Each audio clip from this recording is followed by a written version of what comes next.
नमस्कार दोस्तों, वैष्णव धर्म का सबसे प्रमुख ग्रंथ विष्णु पुराण, जिसमें सृष्टि के पालनकर्ता भगवान विष्णु की लीलाओं का वर्णन मिलता है। इसमें भगवान विष्णु के कलिक अवतार का भी उल्लेख किया गया है। साथ ही ये भी बताया गया है कि कलयुग का कालखंड और युगों से सबसे छोटा होगा।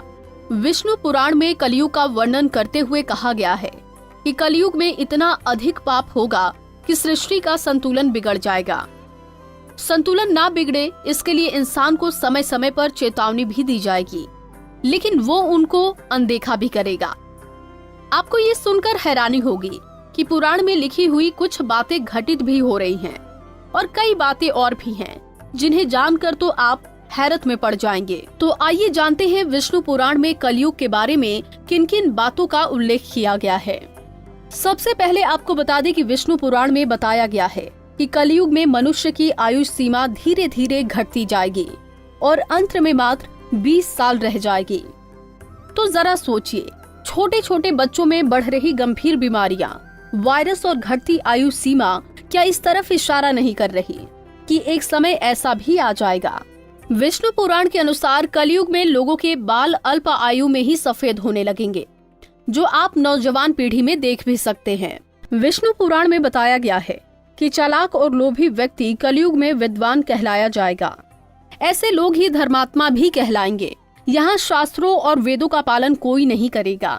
सभी धर्मगुरु अपने फायदे के लिए लोगों का इस्तेमाल करेंगे। वो ज्ञान की चर्चा तो करेंगे, लेकिन उनके आचरण राक्षसी होंगे। विष्णु पुराण में इस बात का उल्लेख है कि कलयुग में विवाह एक प्रकार का समझौता होगा। लोगों में एक दूसरे के प्रति समर्पण और सम्मान का अभाव हो जाएगा। आज जिस तरह से विवाह हो रहे हैं, वो परिवार चलाने के लिए न होकर सिर्फ एक समझौता किया जा रहा है। जो सबसे ज्यादा दहेज देगा उसका ही विवाह होगा। ये एक प्रकार का समझौता ही तो है। इसके अलावा विभिन्न प्रकार के रोग, सर्दी, गर्मी, बरसात और ऋतुओं के परिवर्तन से लोग परेशान और दुखी होंगे। बिना मौसम के बरसात, ठंड, गर्मी से फसल बर्बाद हो जाएगी। नदी, तालाब, जलाशय सब सूख जाएंगे। जल के बिना धरती फटने लगेगी और लोग बूंद बूंद पानी के लिए तरसने लगेंगे। किसान अनावृष्टि के कारण आत्महत्या करेंगे।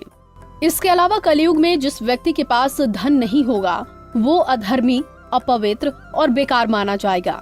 जिस व्यक्ति के पास जितना धन होगा वो उतना ही गुणी माना जाएगा और कानून न्याय केवल एक शक्ति के आधार पर लागू किया जाएगा। व्यक्ति के अच्छे कुल की पहचान सिर्फ धन के आधार पर ही की जाएगी। धन के लिए वो अपने रिश्तेदारों और दोस्तों का रक्त बहाने में भी हिचक नहीं महसूस करेंगे। देखा जाए तो आजकल ये सब सच होता हुआ नजर आता है। लोग धन के लिए अपने ही रिश्तेदार और परिवार वालों का खून बहा रहे हैं। विष्णु पुराण के अनुसार कलयुग में लोग झूठ और दिखावे का सहारा लेकर आगे बढ़ने का प्रयास करेंगे, लेकिन इसमें नुकसान उनका खुद का ही होगा। कलयुग में सत्ता पर आसीन लोग अपनी प्रजा की रक्षा नहीं कर पाएंगे, बल्कि टैक्स लेने के बहाने प्रजा का ही धन छीनेंगे। लोग भूत प्रेतों को देवता मानकर पूजने लगेंगे।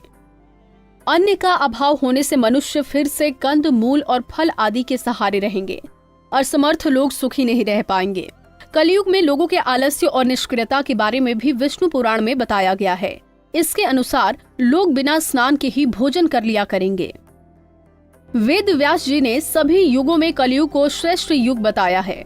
उन्होंने कहा कि सतयुग में मनुष्य को 10 साल जप करने के बाद पुण्य की प्राप्ति होगी। त्रेता युग और द्वापर युग में वही पुण्य 1 साल के तप के द्वारा प्राप्त किया जाएगा। तो कलयुग में इतना ही बड़ा पुण्य मात्र 1 दिन के तप से प्राप्त किया जा सकता है। इस तरह व्रत और तप के फल की प्राप्ति के लिए कलयुग ही सबसे श्रेष्ठ समय है। सच्ची भक्ति से ही मनुष्य ईश्वर की प्राप्ति कर सकता है। कुंडली टीवी डेस्क से प्रिया शर्मा की रिपोर्ट। इसी तरह की और भी जानकारी लेने के लिए हमारे चैनल को सब्सक्राइब करें और नई वीडियो की नोटिफिकेशन के लिए बेल आइकॉन दबाएं। अगर आप ये वीडियो फेसबुक पर देख रहे हैं तो वीडियो को लाइक और शेयर करें। साथ ही अपनी राय कमेंट बॉक्स में जरूर बताएं। धन्यवाद।